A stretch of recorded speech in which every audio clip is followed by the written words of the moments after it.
How's it going, ladies and gentlemen?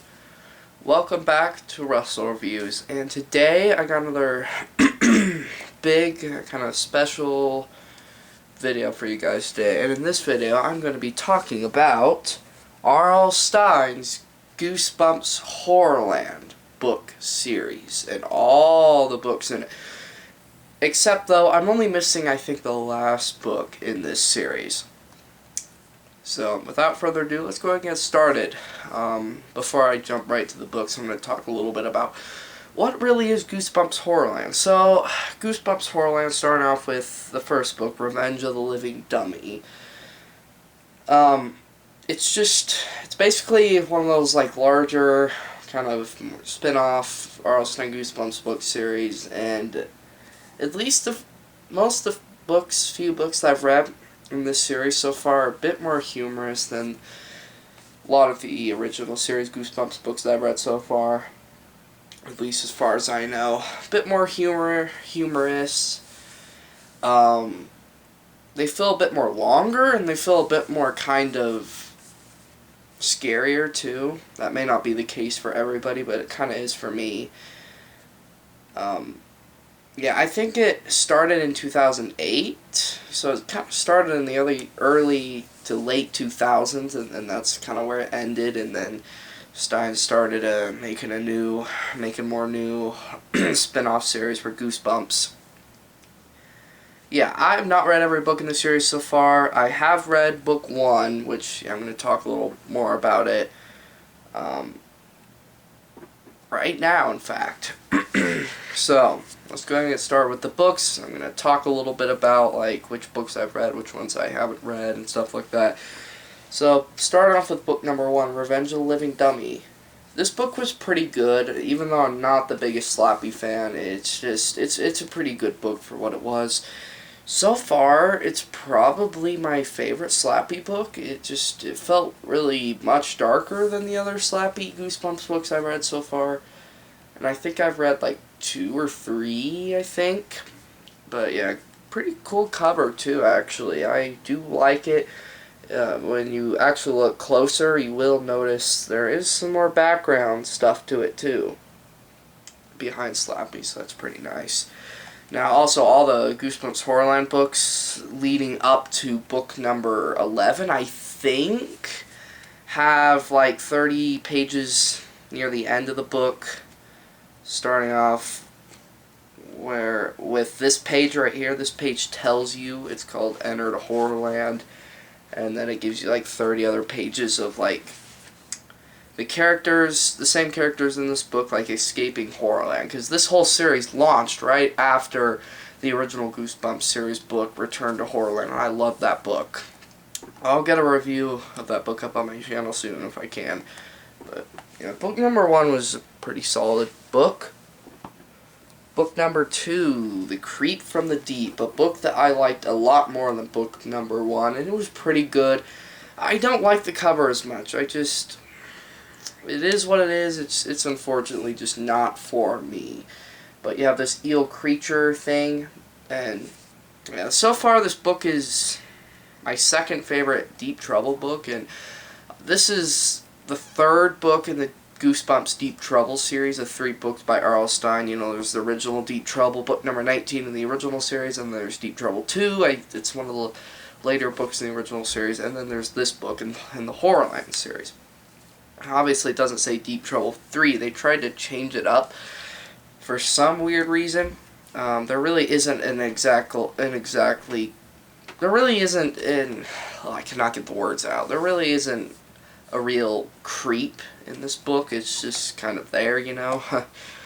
But this book was really, really good. I didn't put it in like one of my top favorite Goosebumps books of all time, in my top 11 most favorite list, but it's really good.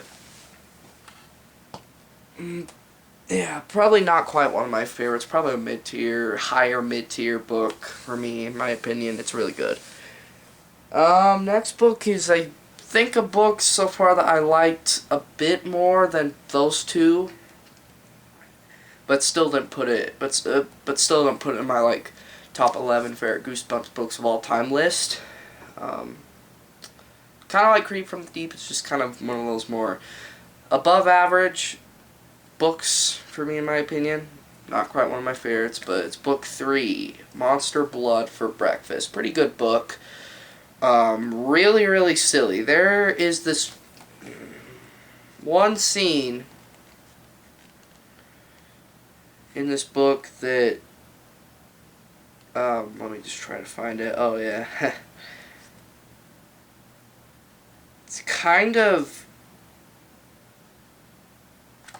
really, really kind of suggestive, if you want to call it that, in this book. I mean, obviously it's a children's book, but there's one scene in this book that is just, it's it's really funny.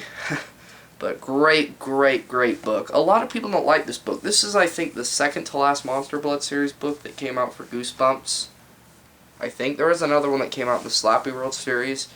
But yeah, a lot of people don't like this book. I love this book so much. It's the only Monster Blood Goosebumps book that I have so far. I don't even have the original because I don't even care to read the original. I just heard a lot of poor things about that book. A lot of people don't like that book. Book number 4. Goosebumps HorrorLand, number 4. The Scream of the Haunted Mask. Another Haunted Mask book. I think it's the second Haunted Mask book, if I'm pretty confident about that, but I haven't read this book, and trust me, I do not care to read this book. I mean, you know, I may give it a try and all, but, you know, I'm not excited to read this book, because I just hated the original Haunted Mask book so much. I mean, maybe this one will be better, maybe it'll be a little bit more darker, a little more humorous, I'm not sure, but... Book 5. Dr. Maniac versus Robbie Shorts. Well, Shorts. Shorts. I can't even get that name out, or that word out. This book, it was just kind of a mid-tier, kind of a bit of a below-average book for me. It was still kind of cool for what it was. This cover is very, very nice by Brandon Dorman. I mean, yeah, Dr. Maniac's not one of my favorite Goosebumps supervillain characters, but, you know, it's good that he appeared in that book, I guess. Next, book number 6. Who's Your Mummy?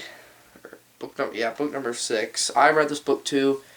This book is also so far one of my favorite HorrorLand books in the series, and it's still not one of my favorite Goosebumps books of all time either, but it's really, really good. I like the orange on the back. Really nice. Pretty nice cover. Just a lanky, tall mummy dinging a doorbell. May not be what you wanted to expect on this cover for this book, but, you know, it's there. Next, book number 7, My Friends Call Me Monster. I have not read this book. I'm still trying to get the time to read this book sometime, and I'm pretty thrilled and excited to read this book. Yeah, I like the background. This kind of little egg here, it looks kind of creepy. You can see the eye right there. That looks kind of interesting. This book kind of reminds me of Egg Monsters from Mars, that original series Goosebumps book, which I haven't read either, but both covers look so similar, and they sound so similar about eggs and stuff, egg monsters, but they may be entirely different. Maybe I'll rank those two sometime because they seem so similar. But next book, another Say Cheese and Die book, the third, I think, in that 3-book series, just like Deep Trouble. Yes, called Say Cheese and Die Screaming. I have not read this book either, and I'm still trying to get the time to read this book too. And this cover looks so dark looking. It just, wow, a skeleton holding the cursed camera, I'm pretty sure, Polaroid camera. Yeah. It doesn't have Greg Banks in it, though. It has a different cast of characters, but, you know, what was that book? Book number 8. Moving on to, so far, probably my number 1 favorite Goosebumps HorrorLand series book so far, out of all these. Book number 9, Welcome to Camp Slither. Another Goosebumps, R.L. Goosebumps camp-themed book. And yes, I've only read 2 or 3. No, I think I read 4, or plus this one, I read 5 Goosebumps camp books in total. I'm pretty sure. I'm trying to review this one on the channel too, if I can, but the cover looks very nice. I love the red, the snake, and everything. That book felt too short. In total, it's 99 to 100 pages, so it's a really short book. It flies by. Next book, book number 10. I gotta hurry up quick so I don't run out of time. But book number 10, Help, We Have Strange Powers. Yeah, I haven't read this book. I'm not really too thrilled to read it, but I'll give it a try anyways, too. Book number 11, this is the last book, this is the book that I think stopped the, like, 30 pages on like, for the rest of the books later on after this one, I think, of, like, Enter into Horrorland. Book number 11 is another Horrorland book, Escape from Horrorland. I may like it. Haven't read it. Just, yeah, maybe good. Not too thrilled about it. I'll just take these last two out. Book number 12, The Streets of Panic Park, with Slappy on it, so I'm not too thrilled to read this book either. I've heard this book is a direct counterpart to book 11, that other book. I like the orange, and then the last one, or the next one, When the Ghost Dog Howls. Love this book too, a ton. This book is probably my second favorite Horrorland series book. It's really, really great book. Guys, we're making good progress. I think we're going to get through all of them. Book number 14, Little Shop of Hamsters. Really, really good book, too. Probably another one of those above-average books for me in the series, but, yeah, pretty cool. It's not even a scary book. It's just kind of more of a cute one. Yeah, I like that pink, too. The cover's kind of cool. Next, Head You Lose. This one is probably the most notably darkest Horrorland book in my opinion in the series. It's just very, very dark. Reminds me kind of the Headless Ghost, that other original series Goosebumps book, but I like that book. It's kind of, it has a time travel sequence to it. But you know, I'm not the biggest fan at all of time travel in any books, no matter if there's Goosebumps, Fear Street, or anything else. Next, oh boy, here we're coming to probably my so far least favorite Horrorland series book in the series, in my personal opinion as of now. And I didn't hate this book, I didn't even finish it, and it was still kind of sucky. And this is the only special edition it has in the series, called Weirdo Halloween, book number 16. It's a great Halloween book. I like the orange. The cover is one of my favorite Goosebumps cover arts of all time. It's so great. The candy, all the colors. You have this stupid, obnoxious, gross alien creature, baby thing named Bim, and he's just so obnoxious, but pretty long too. It was just too boring for me, so I just stopped reading it.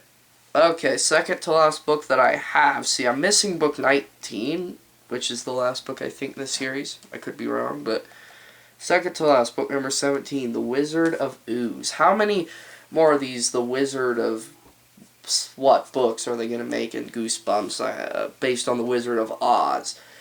But I love the green. I love the cover. One of the most sickest, in my opinion, favorite Goosebumps covers of all time, too. Also like the When the Ghost Dog Howls, too. It's just great cover art. Gonna try to read that one soon, if I can. And lastly, the last Goosebumps Horrorland series book that I have, book number 18, Slappy New Year. They changed the font up here to like orange, which is pretty interesting, and I love the cover art too. Even though it, you know, was Slappy, I like the red too. And yeah, not too thrilled to read that book either, since it's another Slappy book, but yeah. Anyways, guys, that kind of wraps up my quick video for you guys. Sorry if I had to rush through all these books. It's just, you know, I was going to run out of time, up to 15. But, yeah, anyways, subscribe down below, comment down below, and I'll see you again in my next videos. Take care.